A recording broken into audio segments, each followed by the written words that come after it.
ಆಗಿದ್ದಿಲ್ಲ, ಕ್ಯಾನ್ಸರ್ಲೆ ಹೋತು. ನಿನ್ನೆ ಮಣ್ಣು ಮಾಡಿ ಬಂದೆ. ಭಾಳ ಕೆಟ್ಟ ಅನಿಸ್ತು ನನಗೆ. ಬೀಡಿ ಸೇದಂಗಿಲ್ಲ, ತಂಬಾಕು ತಿನ್ನಂಗಿಲ್ಲ, ದಾರು ಕುಡ್ದಿಲ್ಲ, ಏನೂ ಇಲ್ಲರಿ. ಅವ್ರ ಮನೆಯೊಳಗೆ ಶಾಕಾಹಾರಿಗಳ ಮಂತನ ಅಂಥದ್ರಾಗ ಹುಡುಗ ಕ್ಯಾನ್ಸರ್ ಆಗಿ ಸತ್ತು. ಎದರ್ಲೆ? ಈ ವಿಷ ತಿಂದಾನ. ಇವೆಲ್ಲ ತರಕಾರಿ, ಈ ಹಣ್ಣ ಕಾಯಿ ಇವೇನು ವಿಷ ಹೊಡೆದಿವಲ್ಲ ಇವನ್ ತಿಂದ ಸತ್ತೋದು. ಅದಕ್ಕೆ ತಾವು ತಮ್ಮ ಮನೆಗೆ ಬೇಕಾದಷ್ಟನ್ನು ನಿಮ್ಮ ಹೊಲದೊಳಗೆ ಒಂದು ಮೂಲ್ಯಾಗ ಯಾಕಾಗಲ್ದಾಗ ಸಾವಯವ ಪದ್ಧತಿಯಿಂದ ಬೆಳ್ಕೋರಿ. ಬೆಳ್ಕೊಂಡು ಮನೆಗೆ ಊಟ ಮಾಡ್ರಿ. ಅಂದ್ರೆ ನಮ್ಮ ಮನೆ ಉಳಿತಾವು, ಮಕ್ಕಳು ಉಳಿತಾವು, ವಂಶ ಉಳಿತೈತಿ, ಎಲ್ಲ ಉಳಿತೈತಿ. ಅಂಥದ್ದನ್ನು ತಾವು ಮಾಡ್ತೀರಿ ಅಂತ ತಮ್ಮಲ್ಲಿ ಕೇಳ್ಕೊಂಡು ಮನ್ಯಾಗ 4 ದನಗಳು ಸಾಕ್ರಿ. ಅದ ಸಗಣಿ ಗೊಬ್ಬರನ ಮೂತ್ರನ ಒಯ್ದು ಹೊಲಕ್ಕೆ ಹಾಕ್ರಿ. ಅದರಾಗಿಂದ ಬೆಳ್ಕೋರಿ, ಅದನ್ನು ಊಟ ಮಾಡಿರಿ.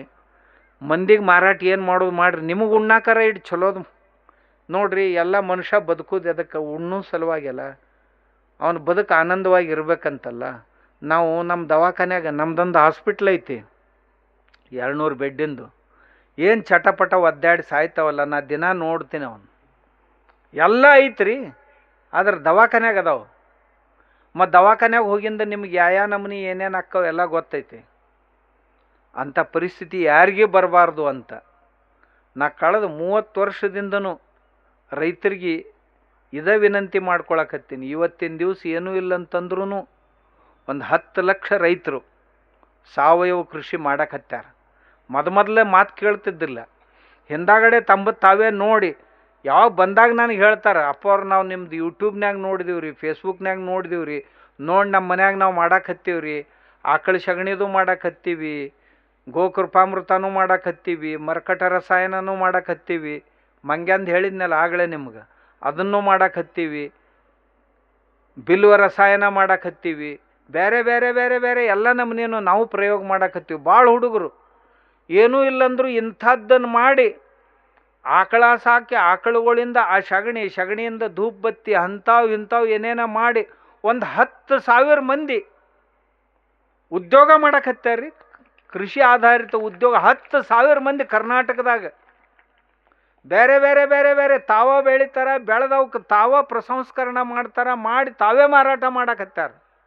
ಎಲ್ಲಿ ಅವ್ರಿಗೆ ಮಾರ್ಕೆಟ್ಗೆ ಹೋಗೋ ಅವಶ್ಯಕತೆ ಇಲ್ಲ, ಅವ್ರನ್ನ ಹುಡುಕಾಡ್ಕೊಂಡು ಬರ್ತಾರೆ. ನಮ್ಮ ಹುಡುಗೊಬ್ಬ ಅದಾನ ಬೆಂಗಳೂರಾಗ, ದ್ರಾಕ್ಷಿ ಯಾವಾಗ ಹೋಯ್ತಾನ ದಾರಿ ನೋಡ್ತಿರ್ತಾರ. ಅವ್ನು ಟೆಂಪೋ ತುಂಬ್ಕೋತಾನ, ಒಮ್ಮೆಗೆ 2 ಟನ್ನ 3 ಟನ್ನ ತೊಗೊಂಡು ಎಲ್ಲರಿಗೆ ಬರೀ ಇದು ಹಾಕ್ತಾನೆ ಮೆಸೇಜ್. ಅವ್ನು ಕಸ್ಟಮರ್ಗಳು ತಯಾರಾಗ್ಯಾರ, ಮೆಸೇಜ್ ಹಾಕಿಬಿಡ್ತಾನೆ, ಇಂಥ ದಿವಸ ನಾ ತೊಗೊಂಡು ಬರ್ತಾ ಇದ್ದೇನಂತ. ಎಲ್ಲರೂ ಬಂದು ನಿಂತಿರ್ತಾರೆ ಹಣ್ಣು ಒಯ್ಯಾಕ, ದಾಳಿಂಬ ಒಯ್ಯಾಕ, ದ್ರಾಕ್ಷಿ ಒಯ್ಯಾಕ, ಚಿಕ್ಕು ಹಣ್ಣು ಒಯ್ಯಾಕ, ಎಲ್ಲ ಹಣ್ಣುಗಳಿಗೆ, ಬಾಳೆಹಣ್ಣು. ಜನ ಸಾಲು ಹಚ್ಚಿ ನಿಲ್ಲಕತ್ಯಾರ, ವಿಷಮುಕ್ತವಾದದ್ದು ಬೇಕು ಅಂತ ನಿಲ್ಲಕತ್ಯಾರ. ನಾ ಅದಕ್ಕೆ ಒಂದು ಮಾತು ಹೇಳಿದೆ, ಮೊನ್ನೆ ಯುರೋಪಿಯನ್ ದೇಶಗಳ ಜೊತೆ ಭಾರತ ಸರ್ಕಾರ ಕರಾರು ಮಾಡ್ಕೊಂಡೈತೆ ಮುಕ್ತ ವ್ಯಾಪಾರದ್ದು. 20 ದೇಶಗಳ ಜೊತೆಗೆ ಒಕ್ಕಲ್ತನ ಉತ್ಪಾದನೆಗಳನ್ನು ಮಾರಾಟ ಮಾಡೋ ಸಲುವಾಗಿ. ಆದ್ರೆ ಆ 20 ದೇಶಗಳು ಏನು ಕಂಡೀಷನ್ ಹಾಕ್ಯಾರ ಗೊತ್ತೈತೆ ನಿಮಗೆ? ವಿಷಮುಕ್ತವಾದಂಥದ್ದು ಕೆಮಿಕಲ್ ಫ್ರೀ ಇತ್ತು ಅಂದ್ರೆ ನಾವು ತಗೋತೀವಿ ಅಂತ ಹೇಳ್ಯಾರ. ಹಾಗಾದ್ರೆ ಇನ್ನು ಮುಂದೆ ನೀವು ಬೆಳೆದದ್ದು ಕೆಮಿಕಲ್ ಫ್ರೀ ಇರಲಿಲ್ಲ ಅಂತಂದ್ರೆ ರಿಜೆಕ್ಟ್ ಆಕೈತೆ, ಹೊಳ್ಳಿ ಬರ್ತೈತೆ. ಅದು ದಿನ 34 ಕಂಟೈನರ್ ಮಟೀರಿಯಲ್ ಮುಂಬೈಗೆ ಬಂದರದೊಳಗೆ ಹೊಳ್ಳಿ ಬರ್ಲಾಕತ್ತೈತೆ ನಮ್ಮ ಭಾರತದಿಂದ ಹೋಗಿದ್ದು. ಯಾಕಂದ್ರೆ ಕೆಮಿಕಲ್ ಫ್ರೀ ಇಲ್ಲ ಅಂತ, ಕೆಮಿಕಲ್ ಮುಕ್ತ ಇಲ್ಲ ಅಂತ, ರಸಾಯನ ಮುಕ್ತ ಇಲ್ಲ ಅಂತ ತಿಳ್ಕೊಂಡು. ಅದಕ್ಕೆ ಇನ್ನು ಮುಂದೆ ರೈತರು ನೀವು ಇನ್ನು ಏನು ಬೆಳೆದದ್ದೆಲ್ಲ ಹೊಕ್ಕೈತಿ ಅಂತ ಇನ್ನು ತಿಳ್ಕೊಬೇಡ್ರಿ. ಇನ್ನು ಮುಂದೆ ನೀವು ರಸಾಯನ ಮುಕ್ತವಾದಂಥ ಪದಾರ್ಥಗಳನ್ನು ಬೆಳೆದ್ರೆ ಉಳಿದವ್ರು ತಗೋತಾರ, ಇರಲಿಲ್ಲ ಅಂದ್ರೆ ತಗೊಳ್ಳೋದಿಲ್ಲ. ಅದಕ್ಕೆ ತಾವಂಥದ್ದನ್ನು ಬೆಳಿತೀರಿ ಅಂತ ಹೇಳ್ತಾ ಅಪೇಕ್ಷೆಯನ್ನು ವ್ಯಕ್ತಪಡಿಸ್ತಾ ನಮ್ಮ ಮುತ್ಯ ಕರೆಸಿ ಮುಂಜಾನೆ ಹಚ್ಚದ. ನನಗೂ ನೌಕರಿ ಹೆಚ್ಚಾನ, ನಿಮಗೂ ನೌಕರಿ ಹೆಚ್ಚಾನ. ಎಲ್ಲ ಪೂಜ್ಯರ ದರ್ಶನ ಆಯ್ತು, ತಮ್ಮದೆಲ್ಲರದು ದರ್ಶನ ಆಯ್ತು. ಮತ್ತು ಅಪ್ಪಗಳು, ಸಿದ್ದೇಶ್ವರ ಅಪ್ಪಗಳು ಎಲ್ಲಿ ಪ್ರವಚನ ಯಾವ ಊರಾಗ ನಡೀತಿತ್ತು ಅಲ್ಲಿ ಕಾಡು ಸಿದ್ದೇಶ್ವರ ಸ್ವಾಮಿಗಳಿಗೆ ಫೋನ್ ಮಾಡಿರಿ, ಕರೆಸ್ರಿ. ಅಲ್ಲಿ ಹೋದ ಕೂಡಲೇನ ಊರಾಗ ಶೌಚಾಲಯ ಕಟ್ಟಕ್ಕೆ ಹೇಳ್ರಿ, ಆಮ್ಯಾಗ ಸಾವಯವ ಕೃಷಿ ಮಾಡಕ್ಕೆ ಹೇಳ್ರಿ, ದನಗಳು ಸಾಕಕ್ಕೆ ಹೇಳ್ರಿ. ನಿಮ್ಗೆ ಹೇಳ್ತೀನಿ, ಒಂದಿಬ್ರು ಎಮ್ ಎಲ್ ಎಗಳು ಬಂದಿದ್ದರು. ಅಪ್ಪುಗಳಿಗೆ ಇದು ಕಾಲು ಫ್ರ್ಯಾಕ್ಚರ್ ಆಗಿತ್ತು, ಅಲ್ಲೇ ಇದ್ದರು. ಬಚ್ಚಲ್ದಾಗ ಬಿದ್ದು ಸ್ವಲ್ಪ ನೋವಾಗಿತ್ತು. ಅವಾಗೊಂದು ತಿಂಗಳು 2 ತಿಂಗಳು ಅಲ್ಲೇ ಇದ್ದರು ಕಣೇರ್ಯಾಗ. ಇದ್ದಾಗ ಒಂದಿಬ್ಬರು ಮಿನಿಸ್ಟ್ರುಗಳು ಬಂದಿದ್ರು, 2-3 ಮಂದಿ ಕರ್ನಾಟಕದವರು, ಇಲ್ಲಿಯವ್ರು ಈಗಿದ್ದವ್ರ ಮಿನಿಸ್ಟ್ರುಗಳು ಬಂದಿದ್ರು. ಅವಾಗೂ ಇದ್ರು ಅವರು. ಅವ್ರಿಗೆ ಅಪ್ಪುಗಳು ಹೇಳಿದ್ದು, ನಮ್ಮ ವಿನಯ್ ಕುಲಕರ್ಣಿ ಇದ್ದ ಅವಾಗ ಮಿನಿಸ್ಟ್ರು, HK ಪಾಟೀಲ್ರಿದ್ದರು. ಅವಾಗ ಅಪ್ಪುಗಳು ಅವ್ರನ್ನ ಕುಂದರ್ಸ್ಕೊಂಡು ಹೇಳಿದ್ದು, ಅಲ್ಲಿ ಕೆಳಗೆ ಗೋಶಾಲೆ ಐತೆ ನೋಡಿ ಬಂದ್ರೇನಂತ ಕೇಳಿದರು. ಇಲ್ರಿ, ಹೋಗಿ ನೋಡ್ಕೊಂಡು ಬರ್ರಿ ಮೊದಲಂದರು. ಹೋಗಾಗ ನೋಡ್ತೀವ್ರಿ ಅಂದರು. ಇನ್ನು ಮುಂದೆ ನೀವೆಲ್ಲರೂ ಗೋವುಗಳನ್ನು ಸಾಕ್ಬೇಕಂತ ಹೇಳಿದ್ರು ಅಪ್ಪುಗಳು. ನಿಮ್ಮ ಮನ್ಯಾಗ ಜರ್ಸಿ ಪರ್ಸಿ ಇದ್ದು ಅಂದ್ರೆ ಅವ್ನ ಮಗ್ಗಲ್ಕಿಡ್ರಿ, ಜವಾರಿ ಆಕಳ ಸಾಕ್ರಿ ಅಂದರು. ಯಾಕ್ರಿ ಅಪ್ಪ ಅವ್ರು ಅಂದರು, ಈ ನಿಸರ್ಗ ಪ್ರಕೃತಿ ಉಳಿಬೇಕಾಗಿತ್ತು ಅಂತಂದ್ರೆ ಅವ್ನು ನೀವು ಸಾಕ್ಬೇಕಿನ್ನ.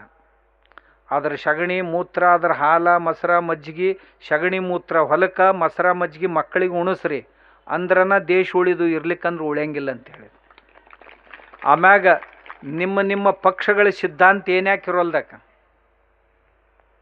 ಇದು ಮತ್ತು ಆ ಪಾರ್ಟಿಯವ್ರದ್ದೈತಿ ಈ ಪಾರ್ಟಿಯವ್ರದ್ದೈತಿ ಅಂತ ಅನ್ನಕ್ಕೆ ಹೋಗಬೇಡ್ರಿ.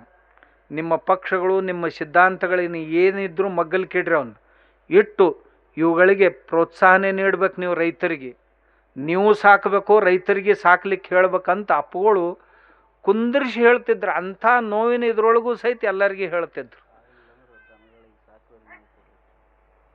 ನಿಮಗೆ ಆಗಲಿಲ್ಲ ಅಂತಂದ್ರೆ ಯಾರು ಸಾಕ್ಯಾರ ಅವ್ರಿಗೆ ಮೇವು ಕೊಡ್ರಿ ಅಂತ ಹೇಳ್ತಿದ್ರು. ಒಯ್ದು ಏನಾರು ಕೊಡ್ರಿ ಅವ್ರಿಗೆ, ರೈತರಿಗೆ ಅಂತ ಹೇಳ್ತಿದ್ರು. ಆಮ್ಯಾಗ ಅಪ್ಪುಗಳು ಎಲ್ಲಿ ಹೋದರೂ ಸಹಿತ ಒಂದು ಸಾವಯವ ಕೃಷಿ ಮೇಲೆ ಪ್ರವಚನ ಮಾಡಲೇಬೇಕಂತ ಹೇಳ್ತಿದ್ರು. ನೀವು ಬರಾಕಬೇಕು, ಇಲ್ಲಿ ಹೇಳಾಕಬೇಕಂತಿದ್ರು. ದಿನಾ ಬುದ್ಧಿ ನಿಮ್ಮದು ಕೇಳ್ತಿರ್ತಾರೆ, ಸುಮ್ಮನೆ ನಮ್ಮನ್ನ ಹಚ್ಚಿ ಬೇಯಿಸ್ತೀರಿ ಅಂತ ನಾ ಅಂತಿದ್ದೆ. ಯಾರೂ ಏನು ಅನ್ನಂಗಿಲ್ಲ, ಅದು ನೀವು ಹೇಳೋದೆಲ್ಲ ರೈತರು ಒಳ್ಳೆಯದಕ್ಕಾಗಿ ಹೇಳ್ತೀರಿ, ಅದಕ್ಕೆ ನೀವು ಹೇಳಬೇಕು ಅಂತಿದ್ರು. ಮಾಡೋದಕ್ಕೂ ಪ್ರೋತ್ಸಾಹನ ಕೊಟ್ಟರು, ಹೇಳೋದಕ್ಕೂ ಪ್ರೋತ್ಸಾಹನ ಕೊಟ್ಟರು. ರೈತರ ಬದುಕು ಬಂಗಾರ ಆಗಬೇಕು, ರೈತರ ಜೀವನ ಬದಲಾಗಬೇಕು. ಇರಲಿಲ್ಲ ಅಂದ್ರೆ ರೈತಗೆ ಒಳ್ಳೆಯ ಮಾತುಗಳನ್ನು ಹೇಳೋರ ಯಾರೂ ಇಲ್ಲ. ಎಲ್ಲರೂ ರೈತಗೆ ಕೊಲೆಗಡ್ಕನ್ನು ಮಾಡಕ್ಕೆ ಹೊಂಟಾರವ್ರು. ರೈತ ಅಂದ್ರೆ ಮಂದಿನ ಕೊಲ್ಲವನ್ನು ಹಂಗೆ, ಅದನ್ನು ಇವಾಗ ಆ ಔಷಧ ತಗೋ, ಇದನ್ನು ಕೊಲ್ಲು, ಈ ಔಷಧ ತೊಗೊಂಡು ಹೋಗು, ಇದನ್ನು ಕಲಿಸಕ್ಕೆ ಹತ್ಯಾರ. ಕೊಲ್ಲೋದನ್ನೆಲ್ಲ ಕಾಯೋದನ್ನು ಕಲಿಸ್ಬೇಕಾಕೈತಿ ಮತ್ತು ಹೊಲನೂ ಉಳಿಸ್ಬೇಕಾಕೈತಿ. ಅಂಥದ್ದನ್ನು ಮಾಡಕ್ಕೆ ಹಚ್ಬೇಕು. ನೀವು ಎಲ್ಲ ಈ ಪ್ರವಚನ ಕೀರ್ತನ ಬಿಟ್ಬಿಡ್ರಿ ಅಂತ ಹೇಳಿದರು ಅಪ್ಪಗಳು. ನಮ್ಗೆ ಹೇಳಿದ್ದು ಇವನ್ನೆಲ್ಲ ಹೇಳೋರು ರಗಡ್ ಮಂದಿ ಅದಾರ, ಕೇಳೋರು ರಗಡ್ ಮಂದಿ ಅದಾರ. ಇವು ಪ್ರವಚನ ಕೀರ್ತನ ಬಿಟ್ರಿ ಇದನ್ನು ಮಾಡಿರಿ ಮುಖ್ಯವಾಗಿ ಅಂತಂದ್ರು. ಮತ್ತು ಅದನ್ನು ನೀವು ಮಾಡಿ ಮತ್ತೊಬ್ಬರಿಗೆ ಹೇಳ್ರಿ ಅಂದ್ರು. ಇರಲಿಲ್ಲ ಅಂದ್ರೆ ಮಾಡಲಾರ್ದ ಹೇಳ್ಕೊತ ಅಡ್ಡಾಡಿದ್ರೆ ಅದ್ರ ಪರಿಣಾಮ ಆಗೋದಿಲ್ಲ. ನೀವು ಮೊದಲು ಮಾಡಬೇಕು, ಅದರ ಪ್ರಯೋಗ ಮಾಡಬೇಕು, ಮಾಡಿ ಅದರ ಪರಿಣಾಮ ಏನು ಬರ್ತಾವೋ ಅದನ್ನು ಮಂದಿಗೆ ಹೇಳಬೇಕು ಅಂಥೇಳಿ ನೂರಾರು ಪ್ರಯೋಗಗಳನ್ನು ಮಾಡಿದ್ವಿ. ನಮಗೆಲ್ಲ ಪ್ರೇರಣೆ ಕೊಟ್ಟರು ಅಪ್ಪಗಳು. ಮಾಡಿಸಿದ್ರು ನಮ್ಮ ಕಡೆಯಿಂದ. ಮಾಡಿಸಿ ಆಮ್ಯಾಗ ಎಲ್ಲರಿಗೂ ಹೇಳಿಸಿದ್ರು. ಮತ್ತೆಲ್ಲರಿಗೂ ವೈಯಕ್ತಿಕವಾಗಿ ಬಂದಾಗ ಕೇಳಿದ್ರಿಲ್ಲ ಗುರುಗಳ ಮಾತು, ಹಂಗೆ ಮಾಡ್ಬೇಕು ನೀವು ಮನೆಗೆ ಹೋಗಿ ಅಂತ ಮತ್ತೆ ಹೇಳ್ತಿದ್ರು. ಅವರು ಇದು ನಾನು ಹೇಳೋದು ಸರಿ ಅನಿಸೋದಿಲ್ಲ, ನೀವು ಮಾಡ್ತೀರಿ, ಆದ್ದರಿಂದ ನೀವೇ ಹೇಳಬೇಕು ಅಂತಿದ್ರು. ನನಗೂ ಹೇಳಕ್ಕೆ ಬರ್ತೈತೆ, ಬರಂಗಿಲ್ಲ ಅಂತಲ್ಲ, ಆದ್ರೆ ನಾನು ಹೇಳೋದು ಸರಿ ಅನಿಸೋದಿಲ್ಲ ಅಂತ ಹೇಳ್ತಿದ್ರು. ಯಾರು ಮಾಡ್ತಾರ ಅವ್ರು ಹೇಳಿದರೆ ಭಾಳ ಅದು ಸಂಯುಕ್ತಿಕ ಅನ್ನಿಸ್ತೈತಿ, ಆದ್ದರಿಂದ ನೀವು ಮಾಡಬೇಕು ಅಂತ ಹೇಳಿದರು. ಆಕಳುಗಳನ್ನು ಸಾಕಬೇಕು ಅಂಥೇಳಿ ನನ್ನ ಹತ್ರ 100 ಎಮ್ಮೆಗಳಿದ್ದು, 20 ಲೀಟ್ರ್ ಹಾಲು ಕೊಡು, ದಿವ್ಸಕ್ಕೆ 20 ಲೀಟ್ರ್ ಹಾಲು ಕೊಡು, 100 ಎಮ್ಮೆದ್ದು ಒಂದೇ ದಿವಸ ತೆಗೆದು ನಾನು. 100 ಜರ್ಸಿ ಆಕಳಿದ್ದು ನನ್ನ ಹತ್ರ, ದಿವ್ಸಕ್ಕೆ 30 ಲೀಟ್ರ್ ಹಾಲು ಕೊಡುವಂಥ ಆಕಳುಗಳಿದ್ದು ಎಲ್ಲವೂ ಒಂದೇ ದಿವಸ ತೆಗೆದು ಹಾಕಿದ್ದು ನಾನು. ಜವಾರಿ ಆಕಳ ಸಾಕ್ಬೇಕಂತ ಹೇಳಿದ್ರು ಅಪ್ಪಗಳು. ಜವಾರಿ ಆಕಳ ಸಾಕೋದು ಅಂದ್ಕೊಳ್ಳಿ ಎಲ್ಲ ತೆಗೆದು ಹಾಕಿದೆ, ಜವಾರಿ ಆಕಳುಗಳು ತಂದು ಸಾಕಿದ್ದು ನಾನು. ಅವು ಬೆಳ್ಕೋತ 100 ಆದು ಆಕಳುಗಳು ಇನ್ನೂ ಎಷ್ಟು ಮಾಡೋರಂದರು. ಒಂದು 200 ಮಾಡ್ತೀನಿ ರೀ ಅಂದೆ. 200 ಆದ ಕೂಡಲೇ 200 ಅದು ಅನ್ನಂತಂದರು. ಆಗ್ಯಾವ್ರಿ ಅಂದೆ. ಮತ್ತು ಎಷ್ಟು ಮಾಡೋರು? ಒಂದು 500 ಆಗಲಿ ಹೇಳ್ರಿ ಬುದ್ಧಿ ಅಂತಂದೆ. 500 ಆದು.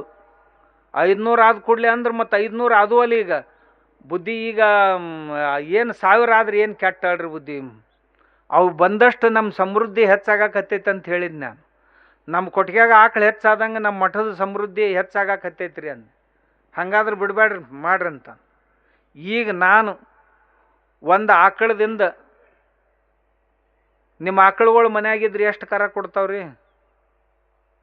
ಒಂದು 20 ಕರ ಕೊಡ್ತಾವೆ, ಭಾಳ ಆದ್ರೆ 12, 13, 15 ಕರುಗಳನ್ನ ಕೊಡ್ತಾವೆ ತನ್ನ ಜೀವಿತಾವಧಿ ಒಳಗೆ. ನಮ್ಮ ಕೊಟ್ಟಿಗ್ಯಾಗ ಒಂದು ಆಕಳು ದಿವಸ ಒಂದು ಕರ ಕೊಡ್ತೈತಿ. ತಿಳಿತಾನೆ ನಿಮ್ಗೆ ಇದ್ರ ಅರ್ಥ? ನಮ್ಮ ಆಕಳ ದಿವಸ ಒಂದು ಕರ ಕೊಡ್ತೈತಿ, ವರ್ಷಕ್ಕೆ 300 ಕರ ಕೊಡ್ತೈತಿ ಒಂದೊಂದು ಆಕಳ. ಅದು ಹೆಂಗ್ರಿ ಅಂತಂದಿರಿ ಮತ್ತು ನೀವು.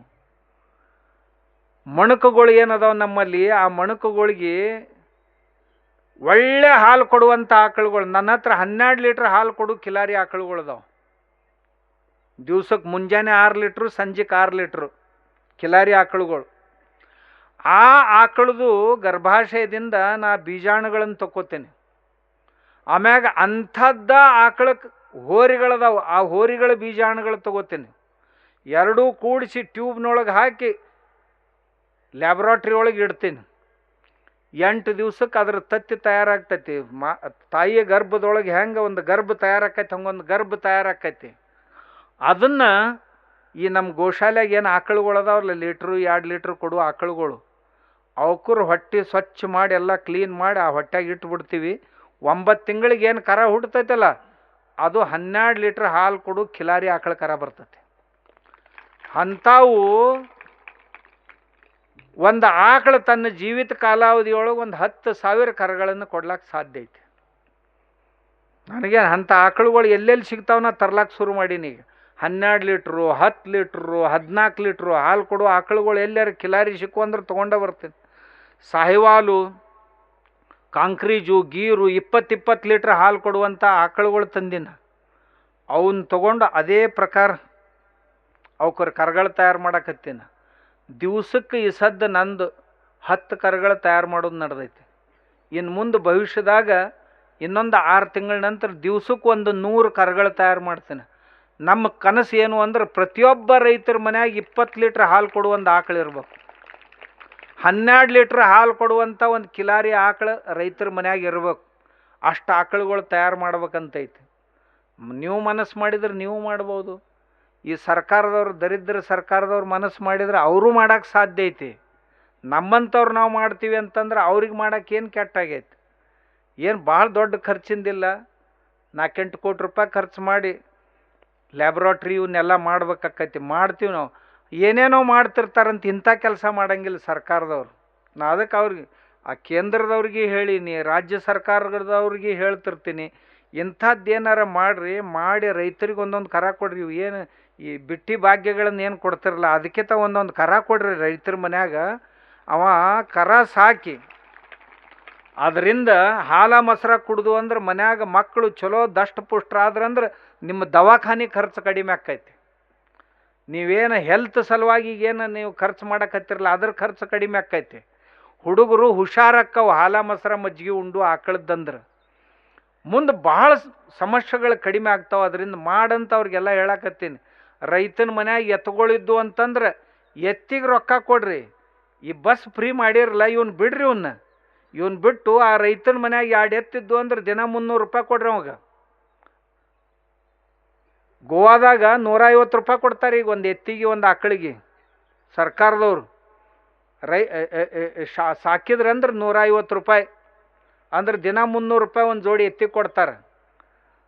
ನೀವು ಏನು ಇರಲಿಲ್ಲ ಅಂದ್ರೆ ರೈತ ಇವನು ಸಾಕಾವ ಹೆಂಗೆ? ರೈತರಿಗೆ ಎತ್ತುಗಳು ಮನ್ಯಾಗ ಕಟ್ಟಕ್ಕೆ ಪ್ರೋತ್ಸಾಹನ ಕೊಡ್ರಿ, ಆಕಳುಗಳು ಮನ್ಯಾಗ ಕಟ್ಟಕ್ಕೆ ಪ್ರೋತ್ಸಾಹನ ಕೊಡ್ರಿ, ಎಮ್ಮೆಗಳು ಕಟ್ಟಕ್ಕೆ ಪ್ರೋತ್ಸಾಹನ ಕೊಡ್ರಿ. ಅದರಿಂದ ಏನಾಕತಿ, ಸಿಕ್ಕಾಪಟ್ಟೆ ಗೊಬ್ಬರ ಬರ್ತೈತಿ.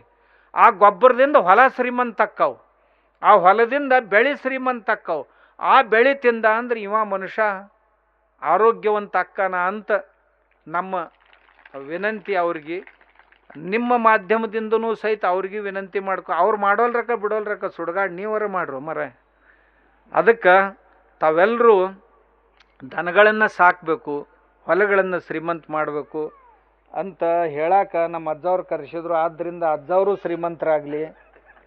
ಈ ಮನುಷ್ಯ ಎಂಥ ಸಂಕಲ್ಪ ವೃತ್ತಿ ಅಂದ್ರೆ, ಯಾವ ಊರಿಗಾರ ಪ್ರವಚನಕ್ಕೆ ಹೋದ ಅಂದ್ರೆ ಆ ಊರವ್ರು ಏನು 50,000 ಕೊಡಲಿ, 10,000 ಕೊಡಲಿ, 20,000 ಕೊಡಲಿ, ಕೊಟ್ಟು ಕೂಡಲೇ ಜ್ಞಾನ ಯೋಗಾಶ್ರಮಕ್ಕೆ ಹೋಗಿ ಅಪ್ಪುಗಳು CD, ಅಪ್ಪುಗಳ ಫೋಟೋ, ಅಪ್ಪುಗಳ ಪುಸ್ತಕ ತೊಗೊಂಡು ಬಂದು ಹಳ್ಳ್ಯಾಗ ಮನೆಗೆ ಪುಕ್ಕಟ ಹಂಚಿದ್ರು.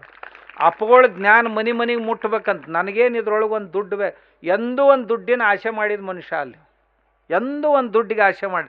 ಇವತ್ತು ಯಾರ ಹಿಂಗೆ ತಂದು ದಕ್ಷಿಣ ಕೊಟ್ಟಿದ್ರೆ ಅಂದ್ರೆ ಮರುದಿವ್ಸ ಅವೆಲ್ಲ ರೊಕ್ಕ ತೊಗೊಂಡು ಹೋಗಿ ಅಷ್ಟು ಖರೀದಿ ಮಾಡ್ಕೊಂಡು ಬರ್ತಾರೆ. ಬಂದು ಯಾರು ಬಂದವ್ರಿಗೆಲ್ಲ ಕೊಟ್ಟು ಬಿಡ್ತಾರೆ. ಅಂಥ ತ್ಯಾಗಿ ಮನುಷ್ಯ ಅದಾನೆ. ಎಲ್ಲರೂ ಅಂಥವ್ರು ಅದಾರ. ಆದ್ದರಿಂದ ಎಲ್ಲ ಪೂಜ್ಯರಿಗೆ ತಮಗೂ ವಂದನೆಗಳು.